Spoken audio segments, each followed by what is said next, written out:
디모데후서 4장 16절에서 18절의 말씀을 보도록 하겠습니다. 오늘 이 말씀을 가지고 사람들이 내 곁을 떠날 때 마음 자세, 사람들이 내 곁을 떠날 때 마음 자세라는 제목으로 같이 은혜를 나누기로 합니다. 처음에는 우리 영원토록 함께 할 것이다라고 말하는 사람들이 있습니다. 이렇게 맹세까지 하죠. 당신과 영원토록 함께 할 것입니다라고 맹세를 하는데, 어렵고 힘든 일이 생기면 내 주변을 떠나가는 사람들이 있습니다. 그런 사람이 내 배우자일 수도 있고, 내 사랑하는 자녀일 수도 있고, 내 형제일 수도 있고, 내 친한 친구일 수도 있고, 또 믿음의 동역자일 수도 있습니다. 영원토록 함께 하겠다고 그 약속을 지키지 못하는 사람들 때문에 괴로워할 수도 있습니다.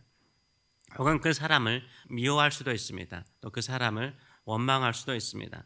그러나 그들에게 미련을 두거나 원망을 하거나 책임을 따지기 시작하면 우리 자신의 과거에 우리가 매이기 쉽습니다.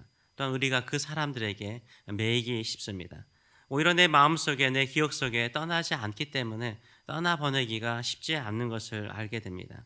오히려 내 곁에 영원히 함께 계시기로 약속하신 우리 주님이 나와 영원히 함께 계신 것을 더 깊이 깨닫게 될 줄 믿습니다.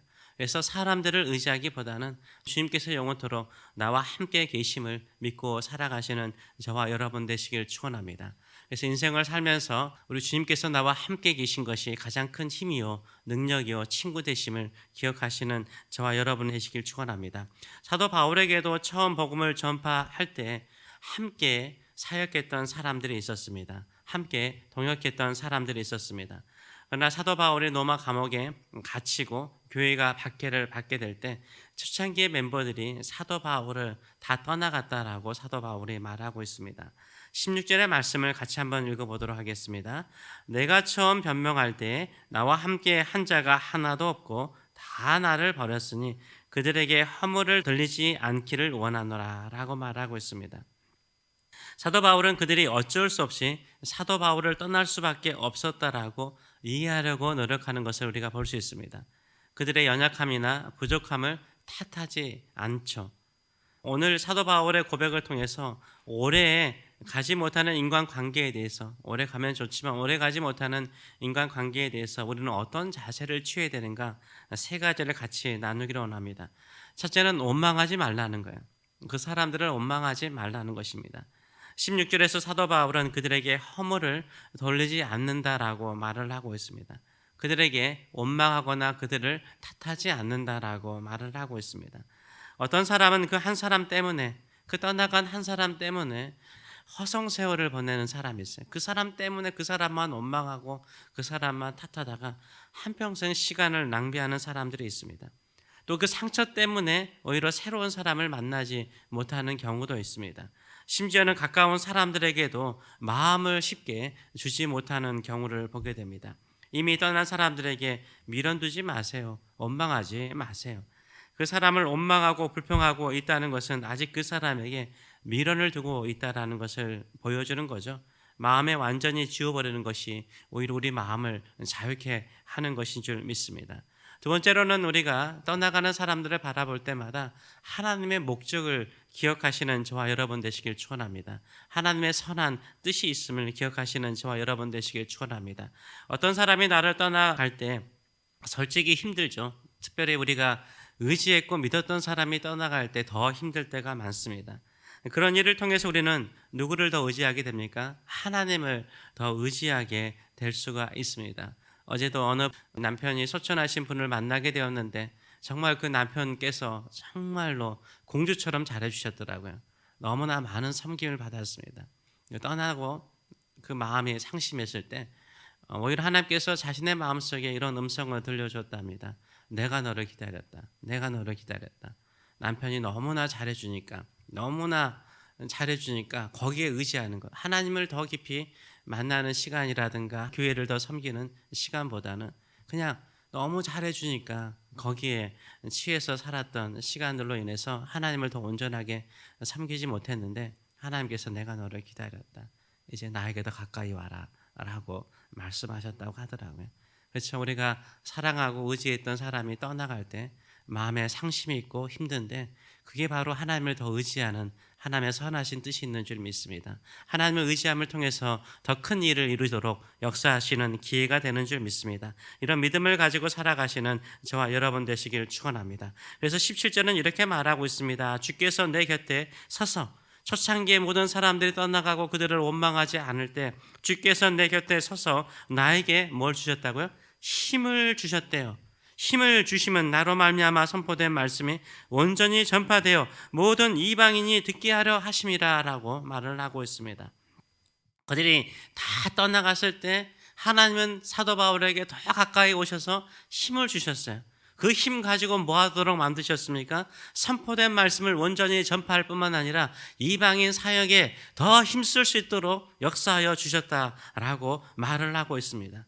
오히려 사도 바울이 힘들고 어려울 때 주님께서 더 강한 힘이 되어 주셨다라고 말을 하고 있습니다. 마찬가지입니다. 우리 주변의 사람들이 나를 떠나가고 나를 멀리할 때 주님께서 우리에게 더 큰 힘이 되어 주시고 우리가 해야 될 그 소명을 향하여 달려가도록 역사하여 주실 줄 믿습니다. 이런 믿음을 가지고 살아가시는 저와 여러분 되시길 축원합니다. 사도 바울이 이 일로 인해서요 이방인 사역에 더 집중할 수 있었어요.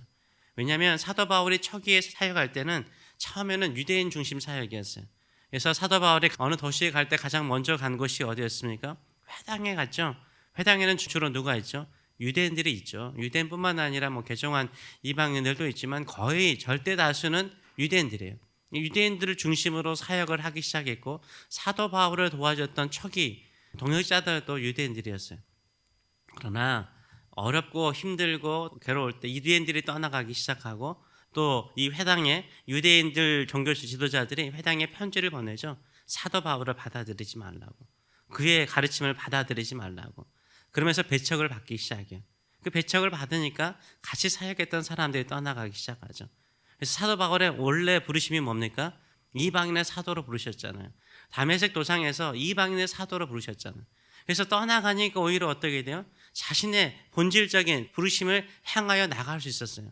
이방인 사역을 집중적으로 할 수 있었다라고 말을 하고 있어요. 본질적인 사역에 집중할 수 있었다라고 말을 하고 있습니다. 저도 사역을 하다 보면은 그런 일들이 일어나죠. 목회의 방향이나 중심에 공감을 같이 누리면서 가는 사람들보다 각자의 방향이 다를 때 힘들 때가 많습니다. 그럴 때 그들이 떠나가는 것이 나에게는 괴로움일 수 있죠. 왜냐하면 나에게 큰 힘이 되었던 사람들이기 때문인 거죠. 그러나 떠나가더라도 오히려 그것을 통해서 하나님의 선한 목적은 나를 부르시고 우리 교회를 세우신 본질적인 사역에 집중하도록 역사하여 주시는 줄 믿습니다. 우리 새교회는 예수를 전하는 사람들을 세우는 것이고 예수를 전하는 사람들이 모인 교회이고 경건에 힘쓰는 교회인 줄 믿습니다. 이런 일에 집중적으로 나갈 수 있도록 늘 기도해 주시는 저와 여러분 되시길 축원합니다. 불같은 성령 예배, 강같은 세대 축복, 두루마리 세계 선교를 향하여 나가는 교회가 될 수 있도록 늘 기도해 주시는 저와 여러분 되시길 축원합니다. 이런 믿음으로 나갔을 때 세 번째요, 사람이 아니라 우리 주님의 구원을 얻게 되었다라고 말하고 있어요. 우리가요 사람이 아니라 하나님을 의지하면 하나님의 구원을 얻게 되는 줄 믿습니다. 내 주변에 실력 있는 사람들이 나에게 큰 도움이 될 것처럼 보이죠? 아닙니다. 결국은 하나님께서 우리에게 모든 어려움에서 구원해 주실 줄 믿습니다. 사도 바울은 사자의 입에서 내가 구원받았다라고 말하고 있어요. 사자는 라이온을 말합니다.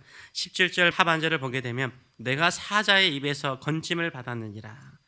모든 악한 세력과 위험의 공격에서 구원받았다라고 간증하고 있습니다. 천국에 들어갈 때까지 우리 주님께서 함께 하실 것이라고 확신하고 있습니다. 18절의 말씀을 보게 되면 이렇게 말하죠.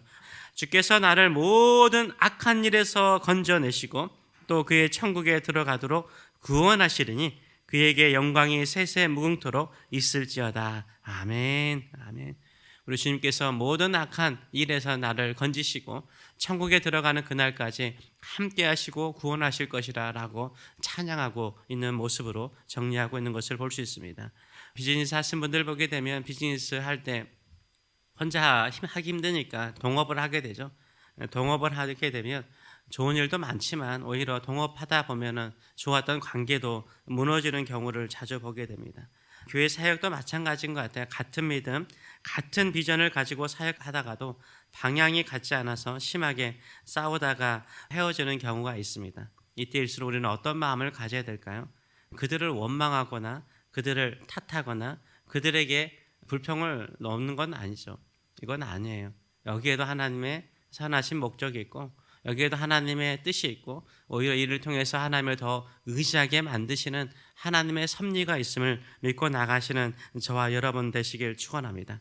결국 나 혼자 남는 것 같은 외로움을 느낄 수 있어요. 근데 그 외로움 속에서 그 고독 속에서 우리는 다른 힘을 얻는 거죠. 하늘의 힘을 얻게 되는 줄 믿습니다. 우리 주님이 주시는 힘을 얻게 되는 줄 믿습니다. 제가 말씀드리잖아요. 저렇게 수가 적을 때 더 목소리 커질 때가 많아요. 왜 그럴까요? 삶에 사람 있을 때는 사람 보고 설교하거든요. 사람이 없잖아요. 그럼 여기에 하나님께서 천군 천사를 보내셨고 여기에 채우실 미래의 기도자들을 생각하고 예배자들을 생각하며 설교하면 더 힘이 나더라고요. 마찬가지인 것 같아요. 올 이 연초가 얼마나 춥습니까? 움츠릴 수밖에 없는 이 시간이지만 이때일수록 우리는 더 뜨겁게 하나님만을 바라보고 보이지 않는 하나님께서 보이지 않는 역사를 이루시는 것을 바라보고 하나님의 뜻을 이루도록 역사하여 주실 줄 믿습니다. 하나님의 구원, 하나님이 주시는 힘을 가지고 올 한 해를 승리하시는 저와 여러분 되시길 축원합니다. 내 곁에 서서 나에게 힘주시는 주님을 매 순간마다 의지하고 살아가시는 저와 여러분 되시길 축원합니다. 기도하겠습니다. 살아계신 하나님 아버지의 은혜를 감사드립니다. 누군가 내 곁에 영원토록 함께 있겠다라고 약속했던 사람들이, 맹세했던 사람들이 나를 버리고 떠나갈지라도 이 사람은 힘이 될 것이라고 의지했던 그 사람이 나를 실망시킬지라도 우리는 그 사람에게 원망이나 탓을 돌리기보다는 하나님의 뜻을 믿고 하나님의 선한 목적을 믿고 오히려 내 곁에 서서 내게 힘주시는 주님을 더 깊이 만나는 저희들의 삶들 될 수 있도록 축복하여 주시옵소서. 감사드리며 예수님의 이름으로 기도하옵나이다. 아멘.